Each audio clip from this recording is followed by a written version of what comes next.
Hi, a very good evening to all of you, and a warm welcome to all our viewers who have joined us on the show. Welcome to our YouTube channel, Skeptrum. I'm your host, Dr. Mani Ayur, and I request all of you, every one of you, to please kindly subscribe to this channel and like this video, as well as share this to all your friends and relatives so that it'll help us uh, and will also go a long way in supporting us to produce many more such videos and bring them to you. All right, let's begin. On March 27th, 1977, Tenerife, Canary Islands, two of the world's largest passenger aircrafts, both Boeing 747s, were on the same runway at the same time in thick fog. One of them begins to take off, the other is still on the runway, directly on its path facing it. 583 people died that day. It remains to this day the deadliest accident in the entire history of aviation. Here is the part that makes this case extraordinarily extraordinary from a psychological standpoint. Both planes were working perfectly. There was no engine failure, no structural problem, no bird strike. The aircrafts were fine. The people operating them were experienced, trained professionals, some of the best in the world. What failed was not the machines, what failed was the human mind.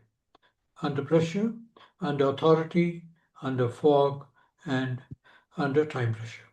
And that is exactly what makes this case so important, so relevant to all of us well beyond aviation. You might be wondering why we are talking to a clinical psychologist who has joined us today, Ms. Dishari Choudhuri. Welcome to the show. Uh, Thanks once again for joining us. And we welcome you to the show to unpack this psychology behind this aviation disaster. Welcome, Ji. Thank you, Manishi. So, here there's no crime, there's no perpetrator, no victim in the usual sense. Why does this discussion, this, why does it belong in a psychology, discussion?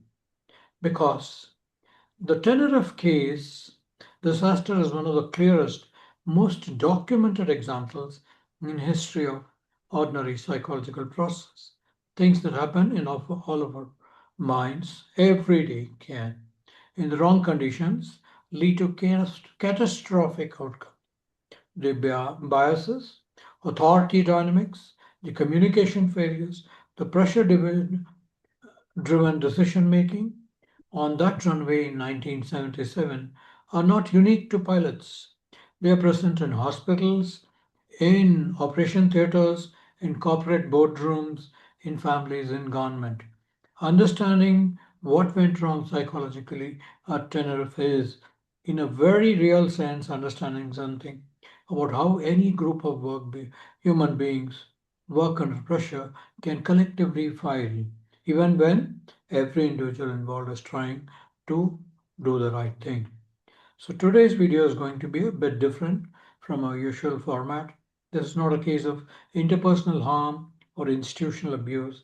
It's a case study in human factor psychology, the field that examines how human minds interact with complex systems, especially under stress.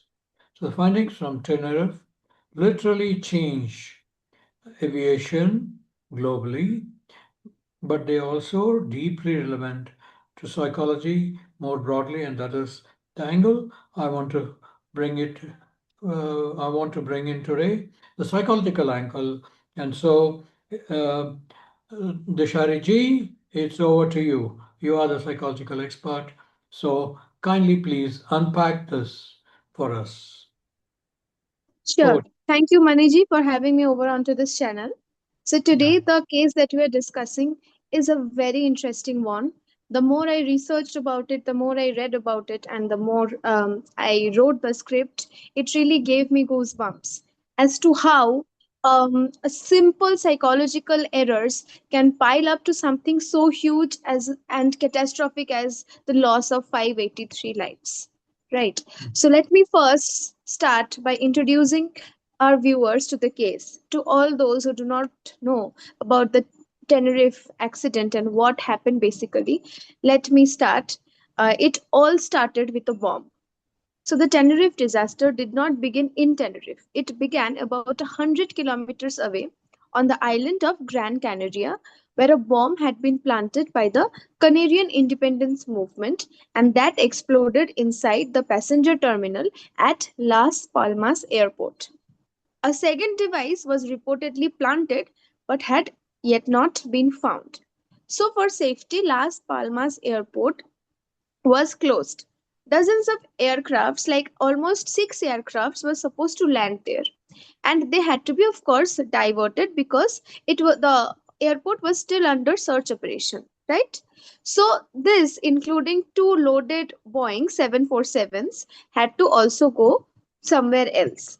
So the name that are very important in this case are KLM Royal Dutch Air Flight 4805. Okay, that was carrying 234 passengers and 14 crew from Amsterdam. And then was another flight called the Pan Am World Airways Flight 1736, carrying 380 passengers and 16 crew from Los Angeles and New York. So both were redirected to Los Rodeos Airport on Tenerife because it was a nearby island. And so what happened was when people were searching the airport in Gran Canaria, the flights were circling above the airport. However, after circling for some time, they understood that they do not have enough fuel to carry on that circling, so they had to land somewhere. So then they were redirected to this Tenerife Islands, which was 20 minutes away from the main uh, airport where they were supposed to land. Okay, so these flights were all diverted there. It was a small regional airport, not designed to handle jumbo jets. Certainly not designed to handle dozens of diverted aircraft simultaneously. They did not have enough resources and manpower. Okay, but this was the start of it all, the first domino that fell. So the scenes on the ground was organized chaos. Los Rodeos Airport had one runway and one main taxiway. So this is the Tenerife Airport to where they were diverted. There was only one main runway and one main taxiway. So by the time these two 747s arrived, the airport was so congested with parked aircraft that the taxiway was completely blocked. This had an immediate and critical consequence. The aircraft that needed to take off had to use the runway itself to taxi to the takeoff position, a procedure which in aviation language is called backtracking. So, departing planes were essentially driving down the same strip they would take off from and in the same direction that arriving planes might be using. So, for both the KLM and Pan Am crews, this was already an unusual and mildly uncomfortable situation. They were at unfamiliar, undersized airport. There was no regular ground radar. Controllers could not see where the aircrafts actually were on the ground because the weather was also very poor. And this was all of the mess that was already happening when they were landing. Okay. So there is one more interesting story that I got to know while doing the research was so meteorologists and ground experts and weather experts are first called to decide no that in an island where the airport can be made based on the elevation, based on the the meteorology of the area, based on how the weather condition is there. So based on that they have to make a decision कि इधर airport बन सकता है कि नहीं. Okay, so the group of experts, the meteorologists, the weather experts, the land experts, everyone came in and they studied this Tenerife island, and on the map they understood that just because it was a very hilly and rugged terrain wala area, they understood that the airport cannot be made anywhere. And specifically, they had put a cross on a particular area of the island where the airport could not be made at all, because it was like a valley area between two mountains or two hills. So all the cloud or all the like the fog would usually deposit there, and that would have very bad visibility. So they had put a cross on the map saying कि इधर नहीं बन सकता था, airport cannot be made here at all. Okay. However, when the next group of experts came to actually plan the making of the airport, they got that cross very wrong. So they thought कि इधर there is a cross on the map, so they must have meant कि here the airport should be made. Whereas the thing was completely ulta. They made the cross to communicate कि इधर नहीं बन सकता, the airport cannot be made here, this is the worst position on the island. However, they thought कि cross means this is the position that they have selected after studying everything, and so they made the airport there. So that was also something that needs to be mentioned here. So in this airport, the weather conditions were usually very poor, and that was similarly poor on this very day also. Okay. So now coming That to was some of, very interesting. I mean, yeah, it I is very didn't interesting. find it. I mean, this information, I didn't see it anywhere. So good. Yes. That was good digging research by you, Dishari ji. Yes. Compliments. Yes. Right. So now another now we coming to the important people who played a vital pivotal role in this whole incident was the captains of the flight. Okay. So the captain of the KLM flight 4805 was Jacob Veldhuizen and Van Zanten. So he was, by any measure, one of the KLM's most distinguished pilots. So let's, for easy, like to say the name easily, just let's call him Van Zanten. His full name is a long one, but let's just call him Van Zanten. Okay.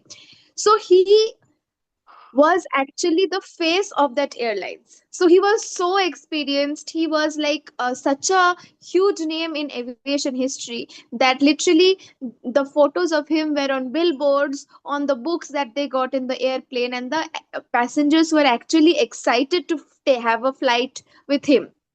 Were actually excited ki they are lucky enough to be able to have a flight where Van Zanten was actually flying them. Right, because he was the most experienced, at least one of the most experienced of the captains that their airline had.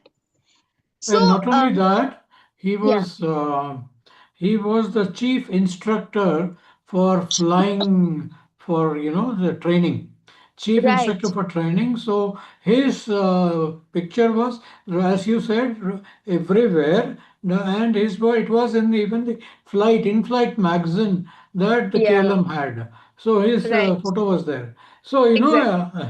that kind of a guy, Yeah, he was the legend of aviation. In fact, the legend. another captain, the second captain that was with him, was also his student.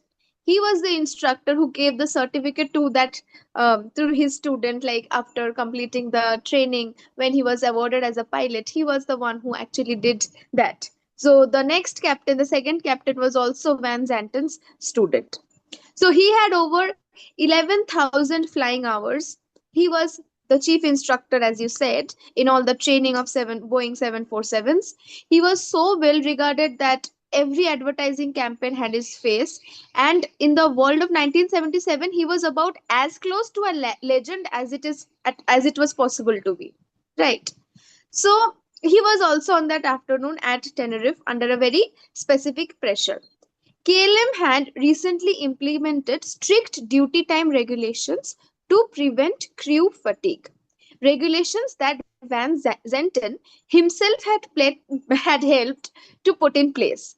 So the crew had now been on duty for over 9 hours. If they did not depart Tenerife soon, they would exceed their legal duty limit and be required to stay overnight. That would mean significant disruption, stranded passengers, logistical complications, cost, everything. So Van Zanten wanted to leave immediately, as soon as possible. Right? So these are the basic groundworks.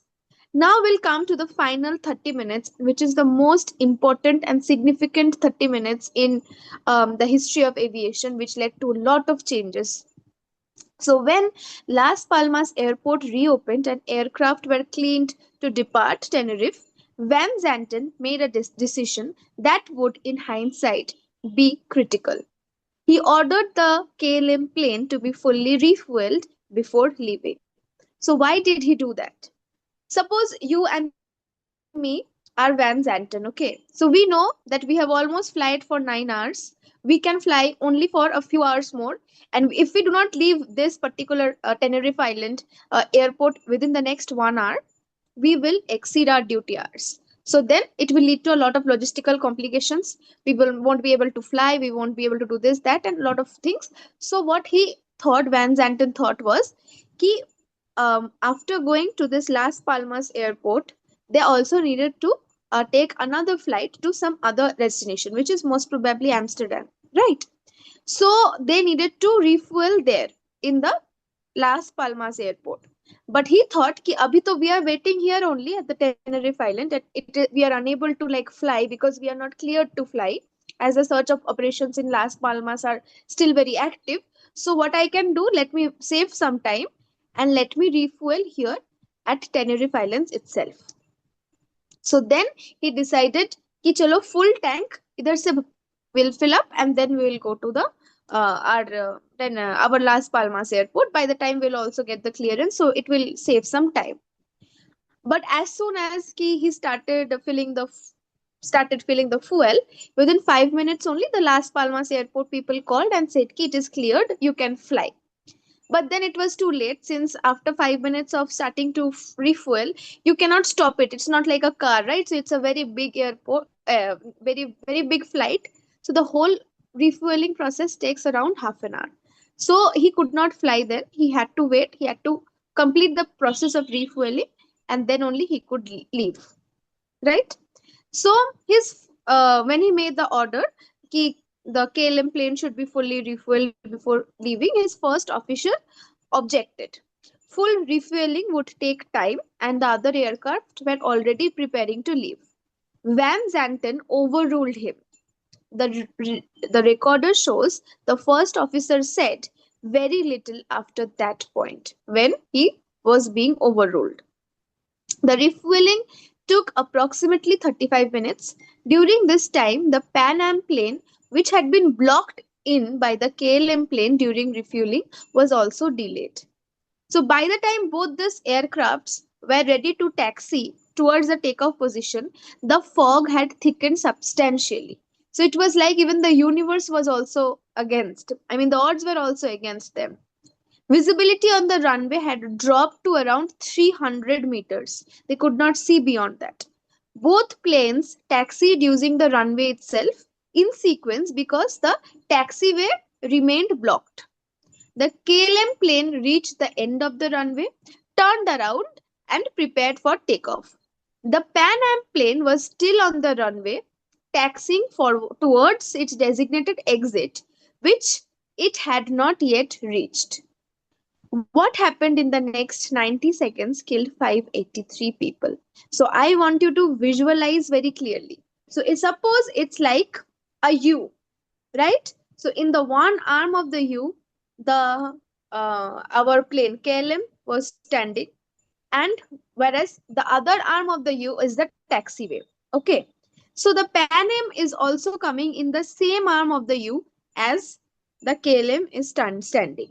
However, there is some diversion. जिससे the Pan Am is supposed to take a diversion to the left and take the taxiway, right? So the Pan Am is coming slowly, and the Yeah, KLM is standing there. Yes, actually, Manish. yes. So, the way you are saying, it's correct, basically, because they were taxiing on the runway only, and they were supposed to reach an apron. That Hmm. is some kind of a smaller Exit. taxiway, some kind of an exit, which was an apron, which they call it an apron or something like that. So Hmm. basically, it is the apron number three or taxiway number three, whatever. It was some smaller taxiway number three. So because of Hmm. the thick fog condition, what happened? They missed it totally. Hmm. Where they were supposed to exit, they missed it totally. And then they were actually, in position at taxi at apron 4. So Hmm. they were, trying to look for where actually this thing, because these guys, they're not familiar with the airport, they're not familiar with any maps there. They didn't know anything. So they first time they have come to this airport, so they don't know where the apron is lying, and it's thick fog outside. So they can't even decide. They have missed the apron exit, and that also they didn't know about it. And Hmm. then they were then they thought they can go to the next apron. So I mean, they were more or less, there was some talk like whether they may miss the earlier apron, and so whether we will go to the next apron. So by Hmm. that time, so this is what, like actually the KLM had gone to in the same runway, and you turned and was ready to take off Hmm. from the place, whereas the Pan Am was actually missed the taxiway 3 or apron 3 and still taxiing, and they were going towards each other. You Right. understand? This is the situation there at that point Exactly. of time. Yeah. So you go ahead. I just wanted to tell this part a little bit so that I mean, our viewers understand what exactly they were doing in that place. Exactly. Exactly. True. So the KLM, the final sequence. Now let's discuss what was happening. So the KLM crew contacted air traffic control of the airport. The controller gave them route clearance. Essentially, here is the route you will fly after takeoff, was their exact words. So, this is not a takeoff clearance. These are two completely different things. But Captain Van Zanten, apparently hearing what he expected to hear, responded and began advancing the throttles. So let me clarify once again. He expected to hear something. He did not hear that thing. However, in spite of that, he went on with what he wanted to hear. उनको सिर्फ And root clearance मिला था उनको take off route clearance clearance Milata, but नहीं they had gone to the end of the runway and they had मिला। reported their position. Though, so they said we are at takeoff. That means we Exactly. are at takeoff position. So basically, air traffic control returned a reply which say okay, which is a non-standard communication. Ah, yes. Okay, and he said okay, cleared for standby. Very clearly Hmm. he had said that, but because of that interference from the other aircraft, Pan Am also was at the same exact moment communicating, trying to get communicating whether they were miss the taxiway 3 or where they sit. So what happened? The complete communication was lost. All they heard is okay. So they were expecting, the Scalum guy was expecting clear to take off, but he got a clear to stand by. When he heard okay, clear to, guy has increased the throttle and gone away. Hmm. Completely Exactly. not, no, actually. No, and the most important thing, which I think you will be telling, there was somebody who warned him in his Yes. cockpit. So I will not. Yes. I'll let that expand you. You do discuss that. Yes, exactly. I was coming to that part. So there usually what happens in a flight are there are three officers. One is the main flying captain, then is the first officer, and then there is another person. So that was the same case here as well. Here Van Zanten was the captain, chief captain. Then he had one first officer who was his student apparently, and then there was also an flight engineer, right? Yeah. So Yes. Yes. yes. So when he heard this, his first officer sensed ki kuch there is something wrong and said, "We do not have ACT clearance yet" to Van Zanten. And after listening to that, Van Zanten reduced the thrust momentarily and then said simply, "I know that. Go ahead, ask." Okay. The first officer then read back to the route clearance to the tower, and the controller responded to his words saying okay, as you mentioned, a non standard and an ambiguous reply, right? And Through a tragic coincidence of radio timing, two transmissions came in at the same moment, creating a loud squeal that blocked critical words on both sides. So just imagine, in radio, what we see in movies also is very true. Ki, what we say, this is the information over. And then the other person press the button and says the information and says over. Because if both of the radio persons holding the radio at the both ends speaks together simultaneously, then the transmission gets blocked. Then it's only a Right. loud squeal. That is what happened here itself. Right? Because So it's a now, single channel. yeah, It's the same channel they are using. It's like we are exactly. using only one channel. I am using the same to transmit, and then the same will you on the same channel you are receiving. It's like a single taxiway. That's all. So both Right. from going. It's like you can go from here, and then you Hmm. can come back through that only route, and Hmm. you can't do parallelly. Yes. So then the Pan Am crew, after hearing KLM's transmission radioed, "We are still on the runway." This message was not heard clearly in the KLM cockpit due to the interference. The KLM flight engineer, the third person, as I was talking about, in the cockpit asked quietly, "Is he not clear?" Then the Pan Am, this was his question. "Is it not Right. clear then, the Pan Am?" To which Van Zanten then replied, "Oh yes." And then he continued for the takeoff. Okay. So at 17:06:47, that is 5 6 and 47 seconds local time, the KLM 747, traveling at a takeoff speed which is almost 100 miles per hour, emerged from the fog and struck the Pan Am 747, which was still on the runway. So the collision and the fire killed around 248 people aboard and KLM 4805 instantly. Of the 396 people who were on board on Pan Am, uh, उसमें से 335 people died. 61 people survived, mostly from the front section, escaping through one small gap that was torn open by the impact. So these were the last few seconds of the whole situation. Maniji, do you No, want to add something to this part? more or less I concur with what you're saying. So later, Okay. I think when they did the investigation, they must have found out, and also from the recordings of the cockpit and all those things, and of course from the air traffic controller who was on duty that day, he clearly, of course, he was not sitting on air traffic, which was on a international airport or something. He was sitting in a small local regional airport, and that too only for flying small flights. So maybe he Right. used non-standard communication like okay, stand by for, and he said stand by for to clear. Stand by, he said stand by, clear to stand by.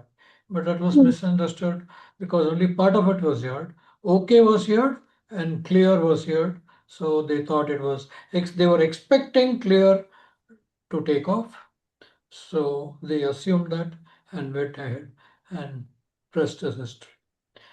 True. So, to discuss the psychological profile of the situation in the Yes. cockpits and what was happening in those cockpits, I will again hand Yes. it over to you. Yes. Because you are the psychology expert. Right. So the point for which we made this entire video to understand what went wrong, where it went wrong, and how it could have been prevented. So we need to understand the psychology of these three people in the cockpit with three very different psychological positions. Let's think about what was happening inside the KLM cockpit in those final minutes. Because there were three people there and they were not in the same psychological state at all. Captain Van Zanten was the most experienced, the most senior, and the most motivated to leave. He had made the decision, consciously or not, that they were cleared and it was time to go. His mind was already in the departure mode, which, as we will discuss, is a real psychological phenomena with real consequences. The first officer, on the other hand, had been overruled once. on the fuel question. He had said very little since. He raised a concern about the ATC clearance, and Van Zanten effectively brushed past it. He asked the tower to repeat the clearance the captain had already answered for him. And the flight engineer, who was the third person of the member of the cockpit, was the one who asked the most important question of all. Is he not clear then? The Pan Am. Clear means the clearance from the runway. Three people in a cockpit, one certain, one silent, one asking the right question but not the wrong moment. That dynamic is the psychological core of this disaster. So now here we have to understand the authority gradient, which is the most important concept for this case. Let me introduce you to the term that came directly out of this investigation of the disaster, the authority gradient. It sounds technical, but the key idea is extremely simple. An authority gradient is the gap in power between the most senior person in the room and the least senior person. The steeper that gap is, the more unequal the power, the harder it is for the junior person to speak up, challenge, or stop the senior person, even when the junior person knows something is very wrong.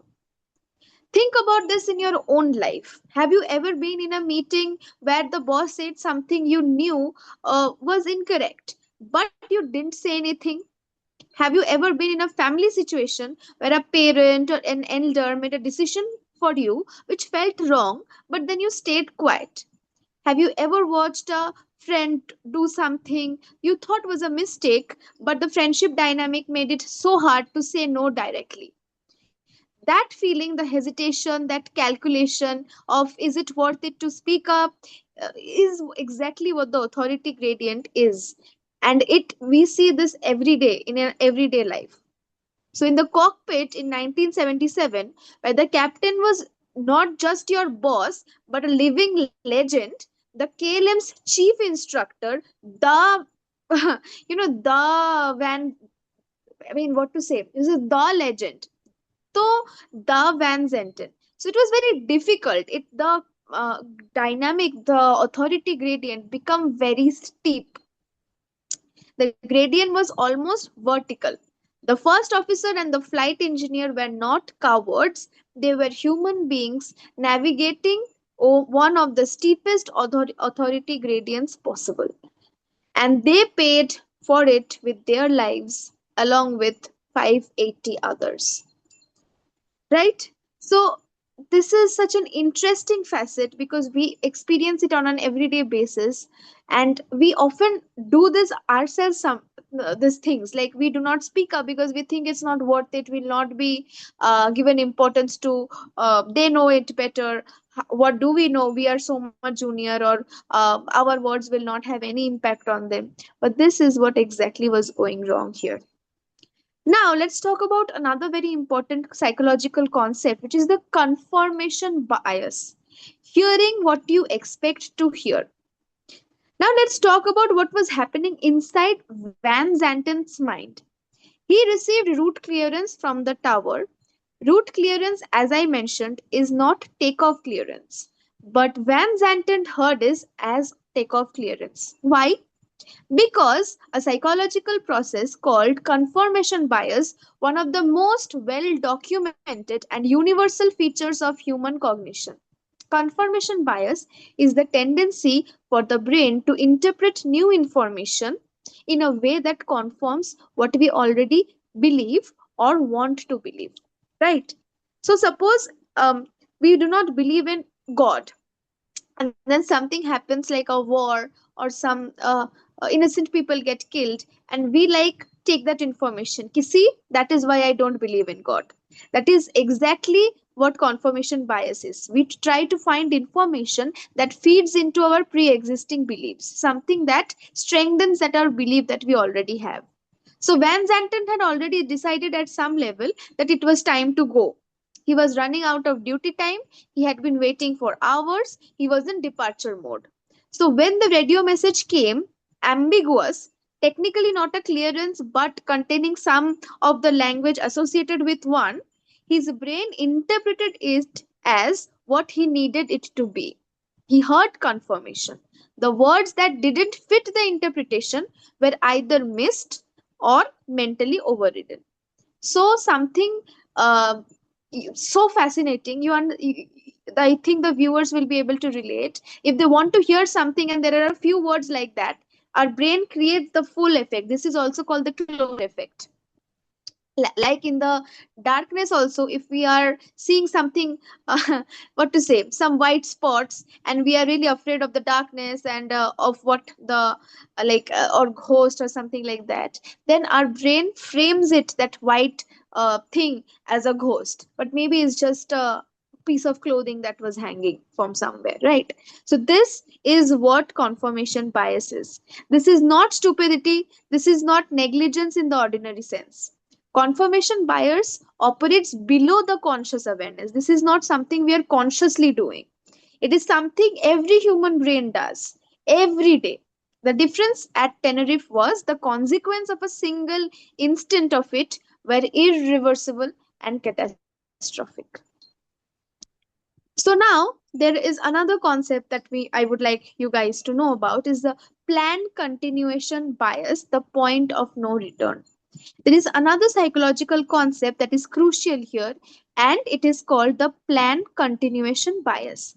This is the tendency, again, extremely well documented, for people to continue with a plan they have already committed to, even when new information suggests they would stop. Think of it in this way: once Van Zanten advanced the throttles and the plane began moving, stopping required him to actively reverse a decision that he had already made in front of his crew in high stakes moment. Every second that passed made stopping feel more costly and more embarrassing. You understanding? The plane, the so suppose it's like you have already started cooking some food, but then you get the information ki dinner aa raha hai bahar se, someone is feeding you and someone is treating you, but simply because you have started making the food, and now it will be very embarrassing for other family members to know ki acha you are not cooking anymore, then so you continue cooking and you lead to a lot of food wastage, but you still cook because you want to stick to your decision of cooking for that night. And that is just a very simplified explanation of what was happening here. The plane had momentum, and once a 747 is at takeoff speed on runway, the psychological, not just physical, difficulty of aborting becomes enormous. We experience planned continuation bias all the time. You have booked a holiday and then a work crisis emerges, but you go anyway because you have already paid and packed. You started an argument and realize halfway through you were wrong, but you push on because stopping feels like losing now. You have started cooking a meal that isn't going well, but you continue because you have already committed to it. So, in like this, we do it every day. In ordinary life, this bias produces inconvenience, but here at the takeoff speed in fog, it produces a collision. Right? Then, coming to the final part, is the time pressure and the cognitive narrowing. The final major psychological factor in the cockpit was time pressure, and it deserves its own explanation because its effect on the brain is quite specific and quite dramatic. When we feel the time pressure, the brain does something that is useful in a sprint but dangerous in a complex decision. It narrows its focus. It stops considering peripheral information and fixates on the most immediate, most pressing goal. This is called cognitive narrowing, sometimes described as a tunnel vision of the mind.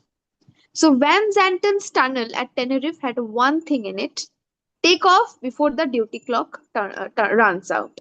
Everything else, the fog, the ambiguous communication, the radio transmission, the flight engineer's question about Pan Am, everything was peripheral. His brain was ignoring it out of arrogance. It was filtering it out because that is what a brain under time pressure does. It prioritizes, and in this case, what was filtered out was the information that would have saved 583 lives. Oh my God. It's unimaginable. Uh, Yeah, and the okay. So we have talked about the profiling of the major players in this disaster. Now right. let us look at some of the perspectives, inferences, and what would be the psychological comments. Yes. So first we need to understand this communication catastrophe when words stop working. So let's zoom out from the cockpit for a moment and look at the communication failures that led to this disaster, because they are just as psychologically rich as the individual decision making errors. The KLM first officer told the controller, "We are now at takeoff." This phrase in standard aviation language should be meant that they were in takeoff position and ready. But the controller interpreted it as meaning that they were in position at the runway threshold, not that they were actually taking off. It was ambiguous. The controller responded with a "okay," another non standard ambiguous word that KLM captain interpreted as a confirmation of clearance. At the same moment, the Pan Am crew transmitted, "We are still on the runway." This transmission arrived at exactly the same time as the transmission from the controller, creating a loud interference. This message was also not heard. So, a lot of miscommunication was going on. So, why does this matter psychologically? Because it illustrates something we know from communication research, that under stress, in ambiguous conditions, between people with different native languages and different role expectations, communication is far more fragile than we assume. We fill in gaps with assumptions, we hear what we expect, we interpret based on our own mental state rather than the literal meaning of the words. And now, another thing that we need to discuss is the Swiss cheese model. Like, why disasters need multiple failures. So, while researching for this case, I heard a proverb that the rules for aviation is usually written in blood. That is, a lot of bloodshed needs to happen, an accident needs to happen before coming to the rules, and for before making specific code of conduct for the authorities and the overall structure as to what the pilots should follow before taking off. So there is a model in safety psychology that I want to explain here because it perfectly describes what happened at Tenerife. It is called the Swiss cheese model, which was developed by a psychological James Reason. Imagine every safety system as a slice of Swiss cheese, solid for the most part but with holes in it. Any single slice has holes, but the solid parts are enough to stop most disasters. The danger comes when you stack up multiple slices together and the holes happen to line up. When all the holes align, a path opens straight through all the defenses from start to a catastrophe. At Tenerife, the holes lined up perfectly. The terrorist bomb that had caused the diversion, hole 1. The small, undersized airport, hole 2. The blocked taxiway forcing runway backtracking, hole 3. The duty time pressure, hole 4. The confirmation bias of an exhausted, time pressured captain, hole 5. The authority gradient that silenced his crew, hole 6. The ambiguous radio communication, hole 7. The radio interference that blocked the Pan Am's warning, hole 8. Remove any single one of these holes and the disaster does not happen. So leave Las Palmas open, no diversion, larger airport, no runway backtracking, no duty time pressure, no psychological safety in the cockpit, no rush, standard communication language, no ambiguity. The flight engineer's question gets answered and acted on. The disaster would not have happened. The Swiss cheese model is important here because it shifts us away from the instinct to find one person to blame. कि एक जन की वजह only Vincent was responsible. So that is not true at all. The Swiss cheese model makes us see it as a whole and towards understanding that most disasters are the product of multiple systems failing simultaneously. That is the most like uncomfortable lesson, but it is also the more useful one because it shows us multiple points where intervention was possible. And now, what could have stopped it? We can ask that simple question, like from a psychological point of view. This is a question I find the most valuable to ask about any disaster. Not just what went wrong, but what were the moments when a different choice could have changed everything? Because those moments they actually exist. We discussed about that throughout, right? And they are the places where psychology can actually help. Intervention point one was the fuel decision. When the first officer objected to fuel refueling, he was raising a legitimate operational concern. Because if a flight gets too heavy to fly, then it is unable to fly at the speed and at the angle and at the direction that the captain wants to. So the Pan Am flight was standing like this. So suppose like this, and the KLM was coming like this. It had almost taken off over it. But just because its back was too heavy from the fuel, it clashed. But had it been a bit lighter, then also it could have flown over it, over the Pan Am, and many lives could have been saved. Right. Now, intervention point two, the ATC clearance ambiguity. When the first officer said, "We don't yet have ATC clearance," and Van Zanten answered, "I know that, go ahead and ask." This was the moment. A captain who had been trained to pause and verify before committing to take off would have stopped there, right? So someone who teaches students to be precautious, someone who teaches instructs the other pilots to stop and pause and wait for all this clearance, he himself failed to do that, right? So one additional radio exchange confirming takeoff clearance would have been sufficient. It would have taken 30 seconds. Intervention point 3 was the flight engineer's question: is he not clear then, the Pan Am? So he was asking a very right question at the right moment, and it was answered with "oh yes" by the captain, by Zantant, that yes, it is cleared. But he did not know that. So, a cockpit environment in which the flight engineer felt empowered to say, "I am not satisfied with the answer, I want to wait for a confirmation," that could have saved 583 lives. That bravery, that one, कि नहीं मुझे नहीं लगता, I don't agree with you, so then that would have changed the whole narrative.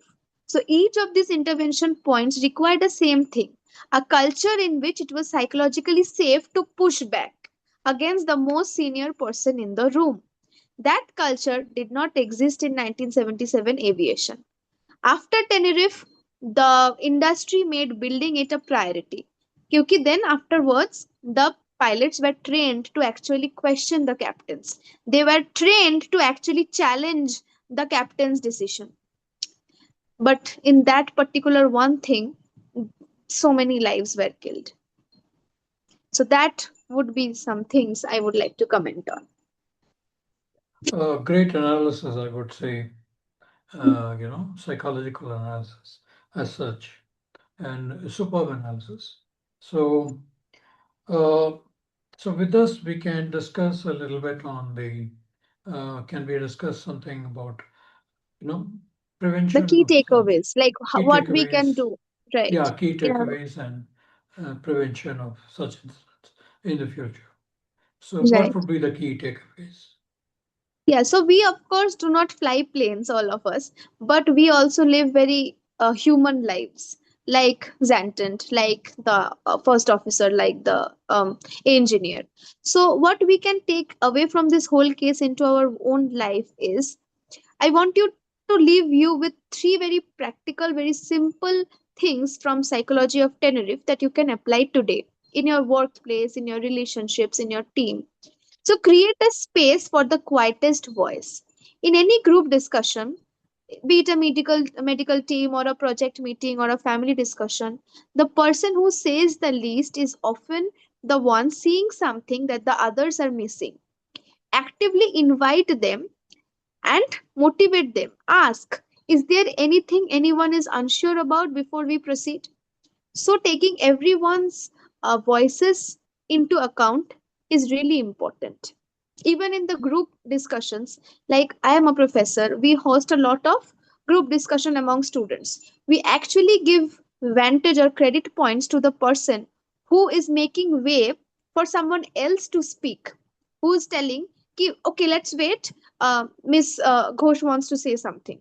So maybe that person was unable to speak in front of the whole crowd, but that just you giving that, priority or that space for someone who is a little bit shy and submissive, for that person to speak out, is something which is very important. Then name the pressure out loud. Time pressure specifically is one of the most dangerous cognitive distorters. We all have time pressures. Pressure to meet a deadline, pressure to get that bus, pressure to get the train, pressure to complete the task before the time runs out. So when you notice yourself or your team rushing towards a decision, say so. I want to make sure we are not rushing this because of the deadline. Does this feel right to everyone? That one sentence spoken at the right moment can break a tunnel. And also, we need to make it safe to say wait. The most important cultural shift that CRM produced was making it normal, expected, even praised for any crew member to call for a pause. In your team or even in the relationship, we need to build that norm. Wait, I'm not so sure. Let's take some time out to understand this, is far more important than being embarrassed or being like proven wrong or something like that. It should be everyone should be feeling so comfortable to say, "Ki, let's wait for a while. Let's just stop and pause and breathe and think." So these are some of the very important key messages that I would like for everyone to know. And also, never be afraid to raise your voice against authority. It is very important. You have your own cognition, you have your own principles. You don't have to be like accepting everything that is thrown away at you. You need to rebel. That's how even India got freedom, independence. So we just celebrated Independence Day, right? Yeah. Imagine what if the freedom fighters did not fight for what they felt was right. If they would have succumbed to authority, if they have had chosen the easier path, then we would not have been celebrating this day and living this life. So it's very important to ask questions and take a stand and protest when you don't agree with something. So, with that, I would like to end today's series. Thank you very much, Dishari ji. It was a great analysis, and so we completely, a disaster like this not only changed the aviation industry, but there is a lot of takeaways for other industries as well, like, many industries. Only you can name a few, like the medical thing, or the, what happens in the emergency room or in the operation theaters, and many other industries where you need a team working very closely with each other on a deadline. So this is a very a subject like organizational behavior, where a group of team members are working under a single roof towards a particular deadline, and with what are the factors that's coming into play. So Right. with that, I think it is we will conclude this. So thank you very much for coming today, and late evening, and talking to us. And we really appreciate your this one. For that, thank you so Thank, much, and thank you, Maniji, look forward to for this meeting you again opportunity. and seeing you again on another show. Catch you soon. Thank you. Bye Sure. bye. Bye bye, everyone. Thank you.